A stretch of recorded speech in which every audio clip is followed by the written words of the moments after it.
Aming cuba amati. Bacaannya semakin laju. Seiring dengan kelajuan jantung dia, baru Aming perasan bacaan yang dia dengar selama ini adalah ayat mentera yang diamalkan oleh pakcik. Aming hanya mampu tercegat walaupun pintu utama cuma beberapa langkah je dari dia. Tiba-tiba terdengar suara.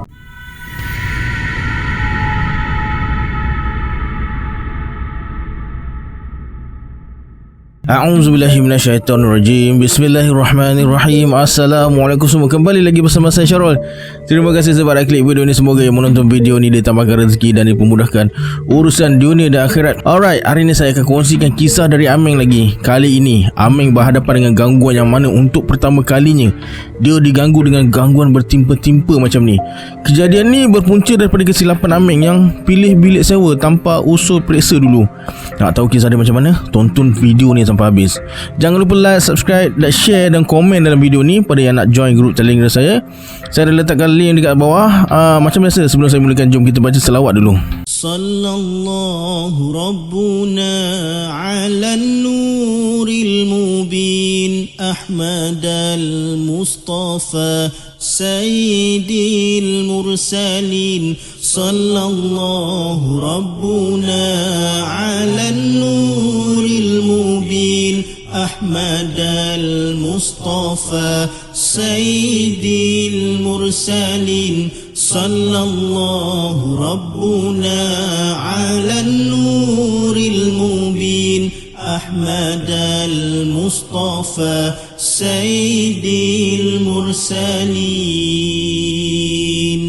Tanpa buang masa lagi, jom let's jump to Rabak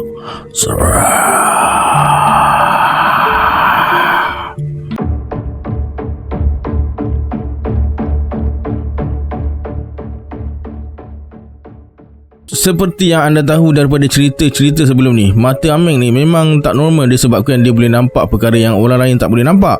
Macam-macam rawatan dia dah cuba untuk kurangkan pandangan mata batin dia. Alhamdulillah, tenang sangat bila mata dia dah kurang nampak benda-benda pelik macam ni. Cuma satu kelemahan Aming ni, manusia yang dia nampak belum tentu wujud seperti yang kita nampak. Misal kata Aming perhati sekumpulan manusia, dia akan nampak ada 4 orang, sedangkan kawan dia nampak cuma 2 orang. Dan Aming tak tahu bezakan yang mana satu manusia betul, sebab kedua-duanya nampak sama pada pandangan mata dia. Tingkah lakunya pun hampir serupa. Dan sekarang secara tiba-tiba mata Aming dah kembali macam dulu semula, nampak benda bukan-bukan. Ceritanya, sebelum ni Aming ada menyewa bilik dengan seorang kawan. Disebabkan Covid ni, banyak company buang pekerja. Kawan Aming ni antara yang terkesan. Jadi kawan Aming nak pulang ke tanah air dia semula, sementara Aming masih ada dekat sini. Disebabkan harga sewa yang mahal, Aming terpaksa pindah bilik yang lebih murah. Kebetulan selang beberapa hari tu dia ada ternampak satu iklan ejen bilik sewa yang tawarkan harga yang agak murah. Tanpa fikir panjang, Aming terus kontak ejen rumah dan bersetuju untuk masuk menyewa. Dipendekkan cerita, Aming berpindah ke bilik baru di sebuah apartmen yang dihuni oleh keluarga Melayu, sepasang warga emas berusia sekitar 60-an. Aming panggil makcik, pakcik je lah. Kali pertama Aming jejakkan kaki ke rumah baru di suatu petang, disambut oleh pakcik. Muka ketat pakcik tu membuatkan Aming rasa serba salah nak masuk dalam rumah tu. Entah kenapa perasaan tiba-tiba rasa bercampur bau. Masa nak melangkah masuk ke dalam rumah tu, Aming rasa macam ada sesuatu yang tak kena dengan suasana rumah tu. Sunyi, sangat sunyi bila dia berada dalam rumah tu, tapi hingar-bingar bila dia berada dekat luar rumah. Makcik mengalu-alukan kedatangan Aming sambil hidangkan secawan teh. Tanpa was-was, Aming minum teh yang dihidangkan sambil berbual dan bertanya khabar. Seteguk je Aming mampu telan sebab air teh tu rasa masin. Makcik tu mungkin dah keliru antara gula dengan garam agaknya. Bertalu-talu Aming disoal oleh mereka. Paling dia terkejut bila makcik bertanya, Aming ni Muslim ke? Tercengang jugalah nak jawab soalan tu, mungkin sebab mata dia sepet kot. Kemudian Aming rasa soalan yang ditanya tu asyik berulang-ulang. Anak ni asal mana? Kerja dekat mana? Makcik ada anak perempuan sebaya kamu? Berkali-kali jugalah makcik tu ulang benda yang sama. Aming pandang wajah pakcik yang dari tadi hanya perhatikan dia je. Kemudian tiba-tiba Aming rasa pandangan dia bercelaru. Kejap jauh, Kejap dekat, kepala dah mula pening. Aming tak curiga apa-apa memandangkan dia baru sampai, jadi dia ingat pening kepala je lah sebab naik taksi tadi. Aming minta diri untuk masuk ke bilik dan berehat, tapi dihalang oleh makcik. Makcik yang dulu masuk ke bilik tu.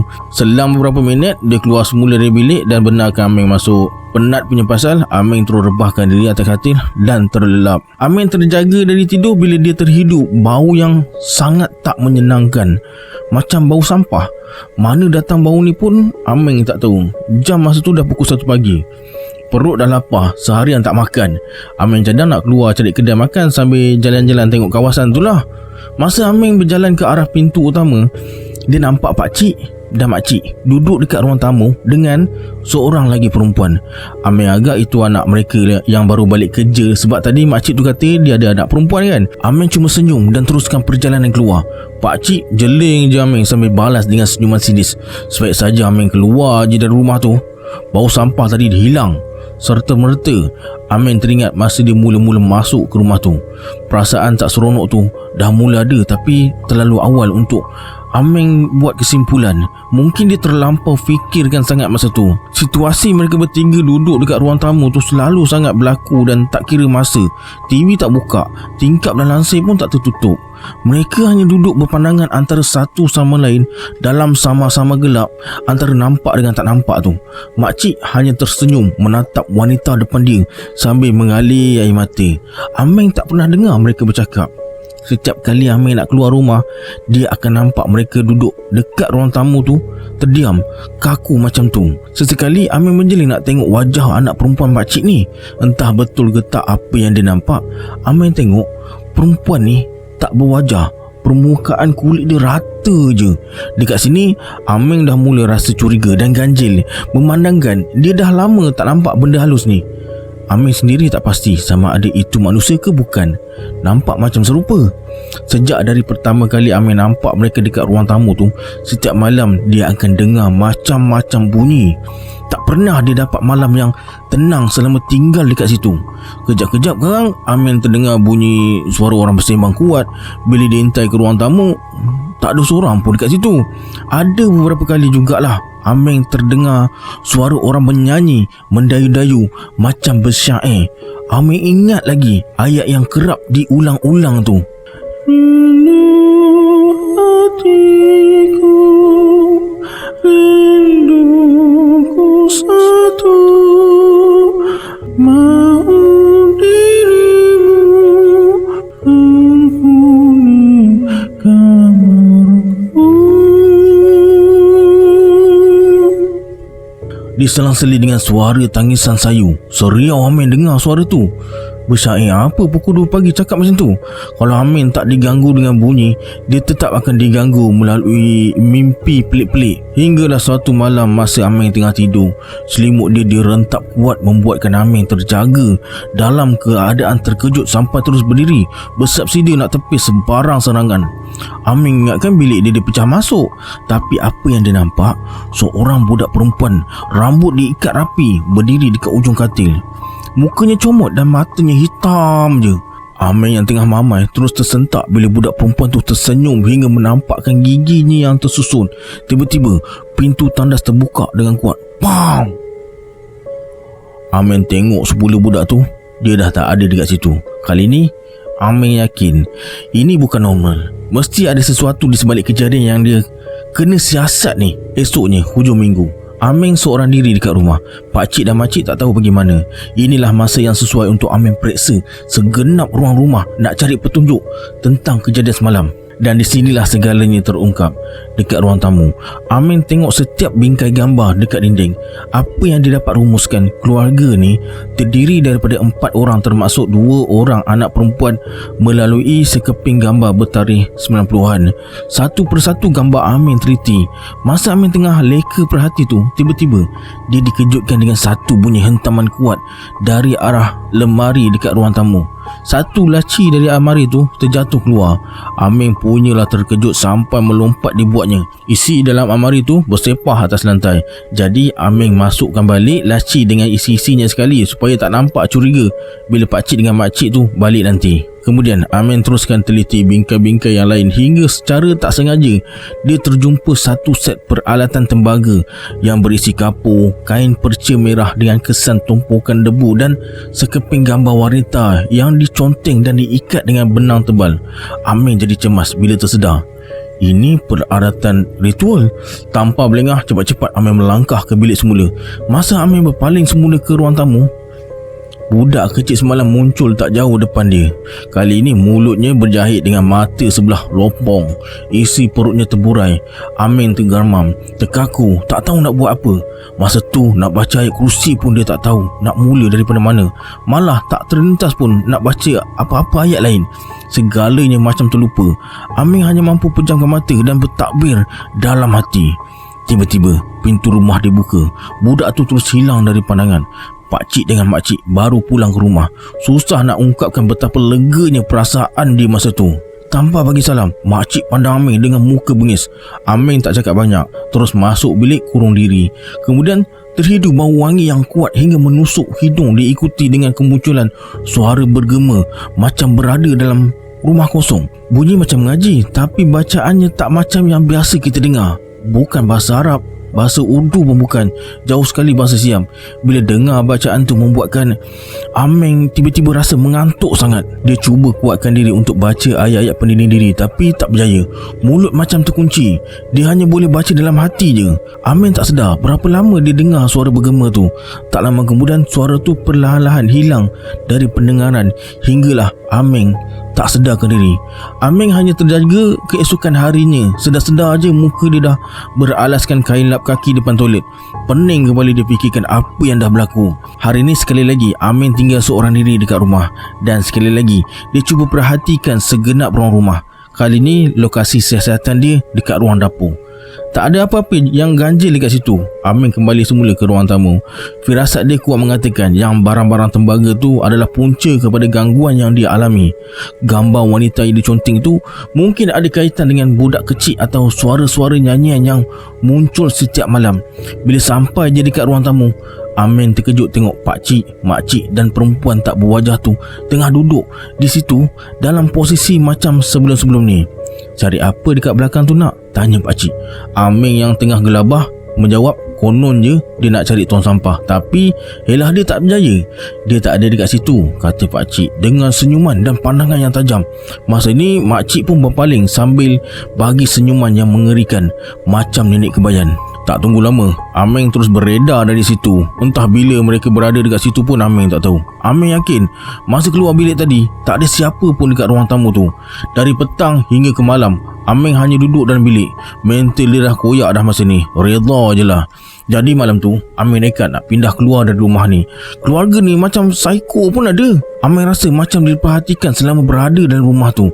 Sepanjang waktu macam ada orang tengah berdiri dekat belakang, dekat balik pintu atau dekat hujung katil sambil perhatikan dia. Gangguan ni buat Amin jadi rungsing. Nak solat pun rasa berat, nak mengaji pun apatah lagi. Amin kemas semua barang-barang, nak cepat punya pasal. Dia sumbat je semua dalam beg. Dah siap kemas, Amin melangkah keluar. Bila buka je pintu bilik, Amin terkejut bila nampak ada seorang wanita berjubah koyak rabak duduk bersimpuh berhadapan bilik dia. Wajahnya sempurna dan jelas, mata lebam macam bercelak, muka pucat, ada kesan tulisan penuh dekat bawah mata. Senyuman dia cukup membuatkan Amin rasa antara mimpi dan realiti. Rupa dia tak bodoh, boleh dikatakan cantik jugalah dalam kategori makhluk macam dia, tapi tetap menyeramkan. Perempuan tu nak serupa macam Latih Challenge yang viral tu. Pakcik duduk dekat sebelah dia, lengkap berpakaian macam bomoh dengan sebilah keris dirapatkan ke bibir, tengah beraksi dengan peralatan ritualnya yang disusun atas lantai. Asap kemenyan memenuhi ruang rumah. Sekali lagi Amin dengar suara seseorang tengah baca sesuatu. Amin cuba amati. Bacaannya semakin laju seiring dengan kelajuan jantung dia. Baru Amin perasan bacaan yang didengar selama ini adalah ayat mentera yang diamalkan oleh pakcik. Amin hanya mampu tercegat walaupun pintu utama cuma beberapa langkah je dari dia. Tiba-tiba terdengar suara, "Nak, marilah minum dulu." Kelihatan dekat ruang tamu, makcik melambai perlahan memanggil. Amin macam terpukau, hanya menurut je dan duduk dekat depan kerusi makcik tu.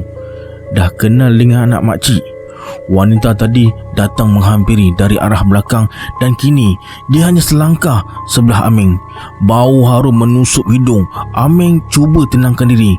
Dah rasa tenang sikit, Aming bersuara, "Saya nak minta diri dari rumah ni. Saya perlukan tempat tinggal yang lebih dekat dengan tempat kerja." Pakcik yang macam faham apa yang Aming lalui ajak dia berbincang.